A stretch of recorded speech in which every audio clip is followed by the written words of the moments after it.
ya cerita petualangan kami, anak-anak pesisir Danau Lutawar, Aceh Tengah. Kami sedang bermain balap sampan. Kalau orang Gayo menyebutnya adu perahu. Caranya tarik terus talinya, dan perahu akan bergerak maju. Semakin kuat ditarik, laju perahu akan semakin cepat. Semangat! Aku tarik dia.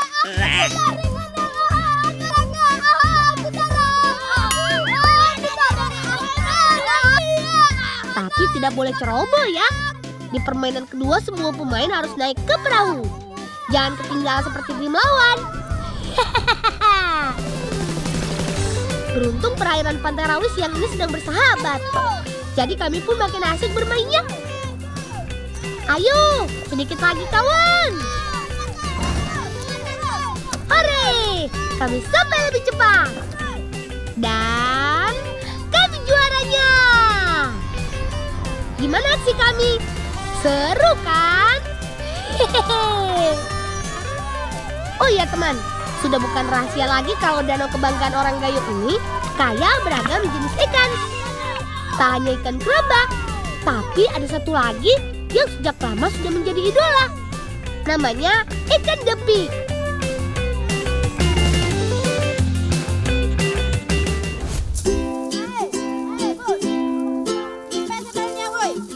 Berbeda jenis ikan, berbeda pula cara menangkapnya teman.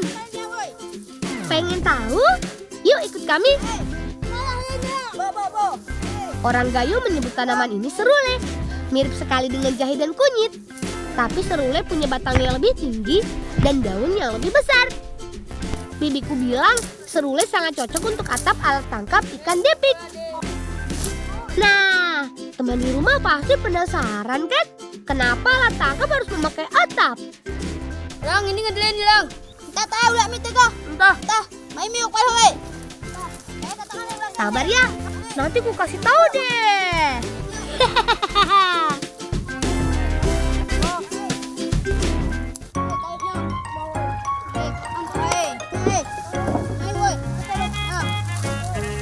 Oh, kamu main boy.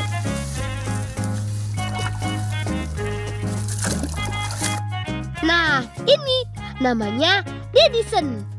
Alat tangkap ikan depik. Didison sengaja dibangun di sekitar sumber mata air. Alasannya, saat memijah, ikan depik akan berenang di perairan jernih dengan suhu yang sejuk. Itu sebabnya kami harus menutup bagian atas Didison dengan daun serule ini. Ayo teman, susun yang rapi ya. Jangan sampai ada bagian yang terbuka. Nah, gitu dong. Beres deh. Mantap. Oh, bangun ngai. Tak kita napi utet tak. Babi tu napi tu baru yang tak. Baru hono. Lang, hai ko sini lang bantu bebe. Babe, kau tetangannya nuoi. Kau papa no. Kita bantu koyo. Hai ho ka. Bantu bebe oh. Tapi jangan lupa, kita harus membantu Bibi. Ayo Gus, kita angkat ikannya.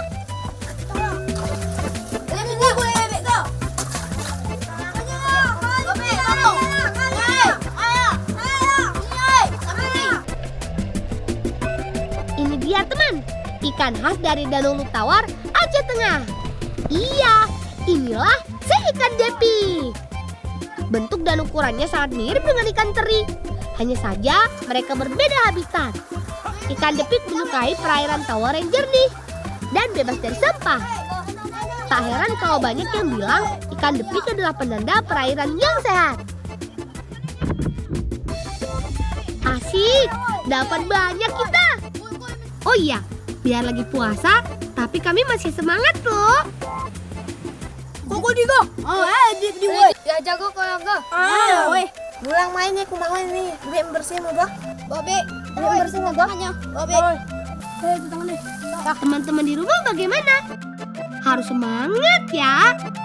Jangan kalah dengan kami.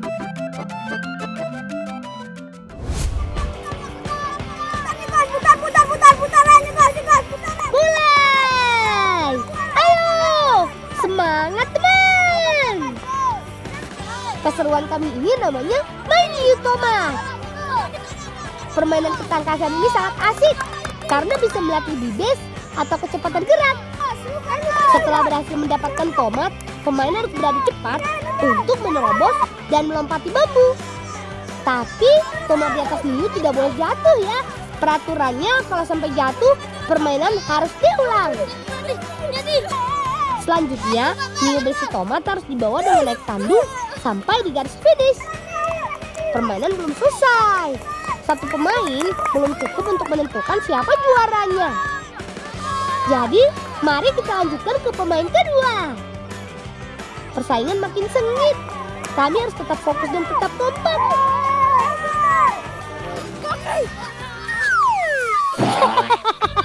Terlalu bersemangat, tim lawan malah jatuh tuh. Hore, kami menang. Hanya dengan menjaga semangat dan tetap saling bekerja sama, kami berhasil menjadi juara. Mantap teman.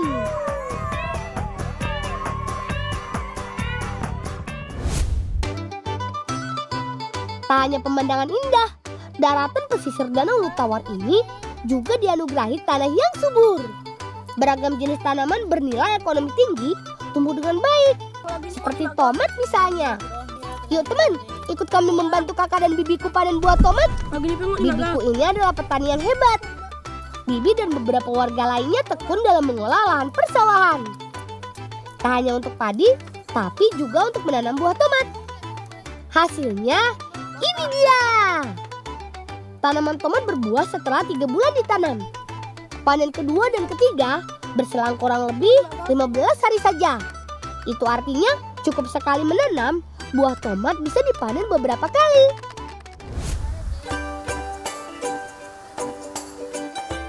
Teman, bagi kami orang Gayo, buah tomat menjadi salah satu bumbu yang sangat diperhitungkan.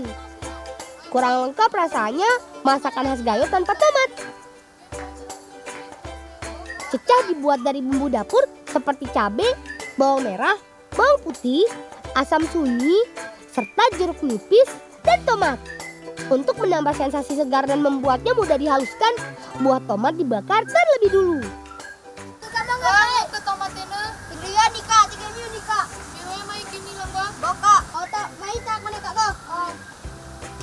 Nah, semua bahan sudah siap. Yuk kita mulai. Catat ya. Haluskan semua bumbu dan jangan lupa tambahkan garam secukupnya. Giling terus sampai halus.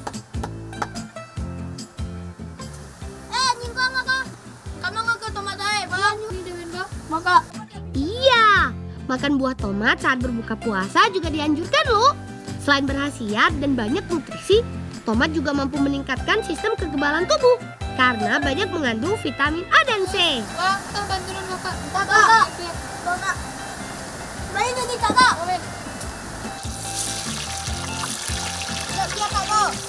Kakak punya ide bagus hari ini. Kami mau menikmati cecah bersama dengan tempe dan tahu goreng. Jadi kebutuhan vitamin C dari tomat dan proteinnya dari tempe dan tahu. Pas kan?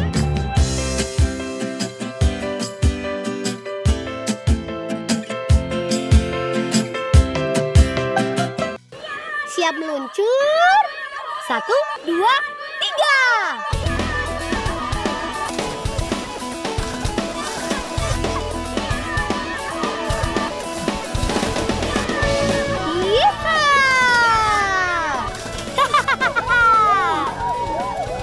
Seru kan aksi kami?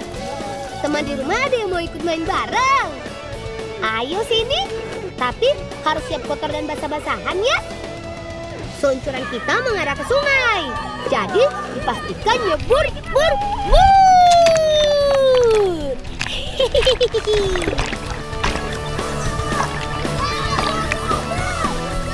Sekilas permainan kami ini mirip dengan seluncuran di taman bermain. Bedanya kami membuatnya di tanah. Musim hujan juga menjadi berkah bagiku dan teman-teman. Karena kondisi tanah di pinggiran sungai menjadi licin. Makin asik deh untuk bermain seluncuran. Walau terbantu dengan air hujan, kami juga harus bergiliran membawa air saat naik dari sungai. Tujuannya supaya seluncuran tetap licin dan kami bisa bermain lagi.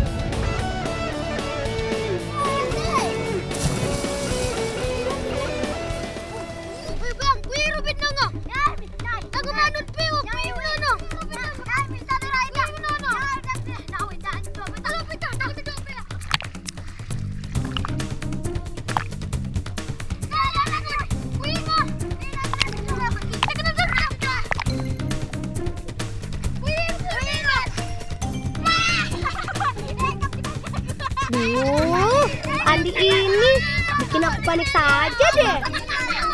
Yuk, sudah cukup mainnya. Jangan sampai terlalu capek dan bikin batal puasa. Hehehe. Teman, di Kecamatan Linge terdapat 2 buah sumber air asin loh. Ajaib kan? Karena Linge merupakan dataran tinggi. Sedangkan biasanya air asin terdapat di laut. Peribahasa asam di gunung, garam di laut tidak berlaku di sini. Karena di sini asam di gunung, garam pun di gunung. Buktinya di sini ada mata air asin yang disebut mata air asin laki-laki. Sekilas air ini nampak seperti air biasa. Namun kalau dicoba, rasanya asin loh. Kakek pernah bercerita, air asin ini pada zaman penjajahan sering digunakan untuk bahan pembuatan garam karena desa kami sangat jauh dari laut. Semua bambu sudah terisi nih. Saatnya bawa ke tempat pengolahan. Saatnya belajar membuat garam nih sobat. Ternyata cara membuatnya mudah sekali. Cukup merebus air asin tadi pada api besar. Dengan begitu, air makin lama akan menyusut dan menyisakan ampas yang berbentuk kristal garam. Merebusnya butuh waktu yang sangat lama. Bisa sampai 8 jam. Kebetulan kemarin ibu sedang merebus air asin yang sedang direbus Taripi ini nih. Jadi sudah mulai terlihat hasilnya.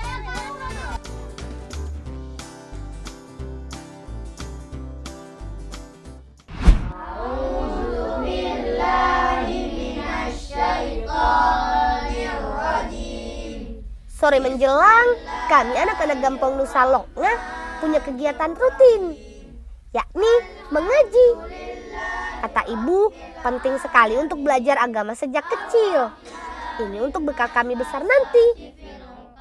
Seperti kegiatan mengaji lainnya, kami diajarkan untuk bisa baca Al-Quran dan hafal surat-surat. Tapi yang bikin beda sebagai warga Aceh, kami punya kebiasaan melakukan rapai geleng. Buat yang penasaran kegiatan apa itu, nih, lihat kemampuan kami.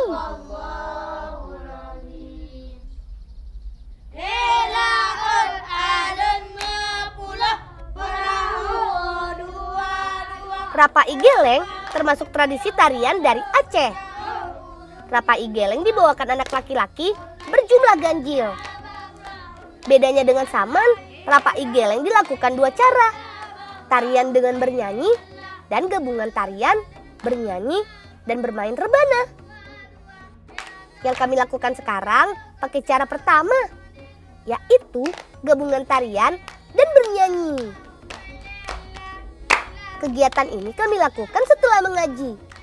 Harus rutin berlatihnya supaya tetap kompak. Gimana? Sudah bagus belum? Hehehe.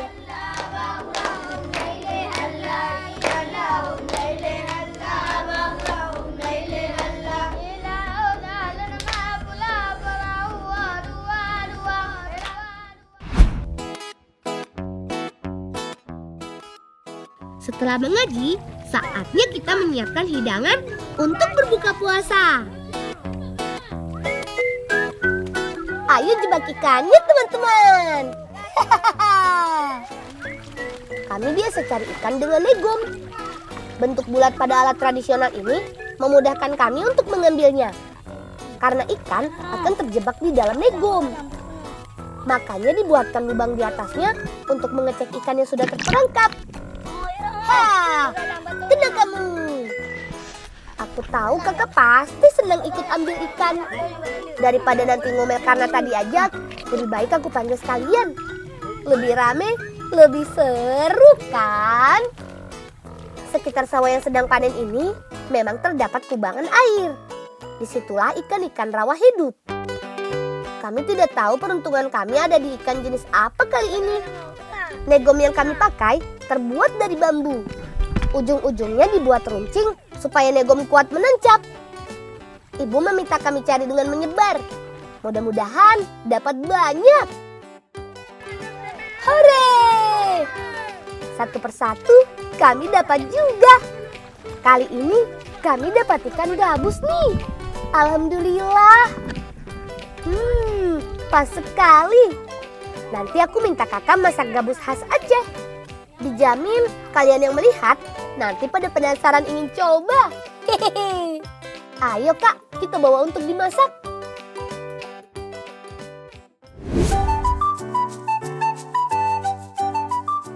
Masakan Aceh terkenal kaya akan bumbu. Masakan yang akan kakak buat juga begitu.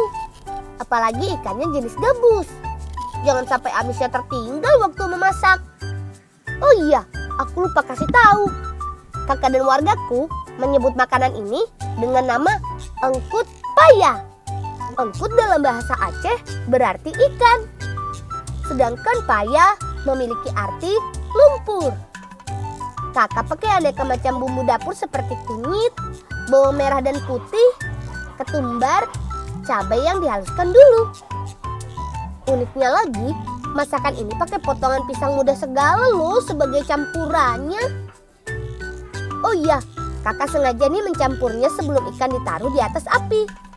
Berhubung kami pakai kuali dari tanah liat, makanya bisa cepat gosong kalau langsung mencampur di atas api.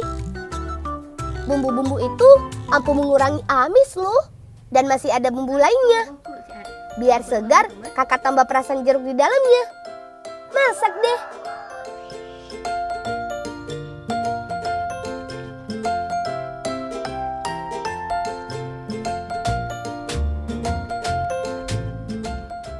Ini untuk inspirasi kuliner pas buka puasa nanti. Alhamdulillah, waktunya berbuka puasa. Ayo masuk.